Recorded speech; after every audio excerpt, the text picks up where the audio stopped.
The Palestine Solidarity Alliance has welcomed the removal of David Teeger as captain of the under-19 South Africa cricket team. They have called it a victory for human rights, but have called out the National Federation Cricket South Africa to introspect and apologise for undermining human rights. Naazim Adam, PSA chairman, joins me now. Very good afternoon and welcome to Newzroom Afrika. Have you had any engagements with Cricket South Africa so far? Interesting. So our initial complaint went through on the 17th, and from the beginning we wanted to engage with them. Apologies. Greetings to everyone, and great to be on Newzroom Afrika. We only received a notice this morning saying that they're willing to meet with us. So we are engaging to set up that meeting with Cricket South Africa now. And regarding, you say that they need to introspect. Do you feel that they have completely mishandled this case of the under-19 cricket captain? And what are you hoping to achieve through the engagements? So we were pretty disappointed. We had put in a complaint to Cricket South Africa, feeling that David Teeger's comments were inflammatory, biased, and divisive, and hurtful for people who are supportive of Palestine, who are witnessing the mass murder of thousands of people. It's over 24,000, the numbers that we are getting today. So we obviously wanted to engage with Cricket South Africa to say, is it befitting to have someone who is so blatantly biased and divisive and bringing the game into disrepute by having these clearly biased political views as the captain of the national team? And we called for him to apologize and for him to be dropped from the team. And Cricket South Africa instead decided that they would outsource this to Advocate Wim Trenggrove. They gave him a very narrow brief.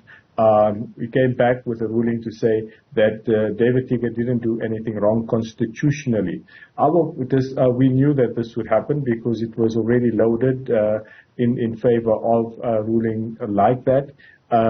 We felt that they needed to take the matter to their disciplinary committee. They needed to address the merits of its moral and ethical stand that David Teeger had. And would someone who has such very narrow, biased views be a befitting captain for South Africa? I mean, here's a young man who's saying that he heroizes, he lauds and applauds the very soldiers who are committing the mass murder that we're seeing unfolding on our screens. Here is a young boy. We understand that. And so that is why we said, let's engage, drop him from captaincy, let's get some counseling for him, let's get him rehabilitated to understand what it means to lead a national team, but certainly he doesn't qualify to lead that national team. Cricket South Africa did their own thing and I think, messed up the whole situation. Poor leadership, poor evaluation of the situation, and really put themselves in a quagmire which they're going to find difficult to get out of. We are more upset because it is apparent to us that Cricket South Africa was shielding Teeger instead of dealing with the clear inflammatory statements that he was making about dedicating his award to the State of Israel. I mean, he's a South African captain, dedicating his award to the State of Israel raises question marks on its own. But then saying that, and to the soldiers that are giving them a right to live in love and harmony in South Africa, and I paraphrase that, as if Jewish people are under threat in South Africa. They are not. So all of these things needed to be examined in terms of its merits, and Cricket South Africa had to have the courage, which they did not have, to deal with the issue and to correct and to move forward. Instead, they put their foot into it, and now they need to find a way out. So they blame us and accuse us of being violent, and threatening violence, or by implication, us and those who would oppose us, opposing parties. That is a cop-out. They needed to make a very strong political, anti-racist decision, which they failed to do. Do you then feel that sport in general, be it cricket or any sport for that matter, if you are representing the country in that specific sport, you can't express any kind of a political opinion? No, I think that what we need to understand that there are limits to freedom of expression. Certainly this was inflammatory, it was hurtful to some people, and therefore it was inappropriate. We would not accept someone coming up and saying, for example, as a national player, and saying that no, he supports some sort of crime of some sort. Or if someone comes on today as a national player and says sport was better under apartheid South Africa, and I love the old apartheid flag, this is my identity. That doesn't make sense. There are limits to our freedom of expression, and Teeger crossed that line. He's young, he's naive, and that's why we've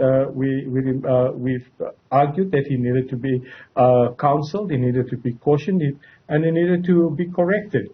But he certainly was not material to represent our country. He wasn't showing the leadership of unifying our country for the under-19 team, and that's all we said. We said he is not befitting of the position of captain of the under-19 team. Before I let you go, will you guys still be protesting outside of the first match that will be taking place for the under-19 Cricket World Cup, specifically the South African game at JB Marks Oval in Potchefstroom? Yeah, so interestingly, we had got permission. We had met with the security cluster, the intelligence, the SAPs, Friday morning already. And before Cricket South Africa issued this statement alleging some sort of violence, and they had given us an all clear, they were very cordial, they were very supportive. So we had already planned for this protest. We are still dissatisfied with Cricket South Africa in terms of the way they've handled this. We still have two demands on the table. One is an apology, and it's a dual apology. It's an apology for the cover-up and the shielding from Cricket South Africa, and an apology from David Teeger as well for his insensitive comments. And we also have a demand that there should be some sort of program within cricket that educates people about humanity and human rights and anti-racism, the very foundations that help free our own country from apartheid sport through the international sports boycott of apartheid South Africa. Those values are not being espoused and not being taught and not being shared. That is why very few federations in our country, even on their web pages, will cover anything about the struggle to get us to a unified sporting nation. And that's an important part of our history because it shapes our very essence as a non-racial democratic South Africa with freedom, with dignity, with striving for equality and justice. And as epitomized by our South African team that went to the International Court of Justice. This is the values that we think that every sports person must carry with them going forward. We can no longer be narrow and racist in a sense, in biased in terms of our views, especially if you are representing your country. And, I just want to shout out, South Africa did one other disastrous thing in all of this. My apologies. We've actually run out of time. Thank you very much. That is PSA's chairman, Mr. Naazim Adam, chatting to us here on Newzroom Afrika. Stephen, that's what we come to the end of your sport in this hour. I'll have more sport for you on News at Prime.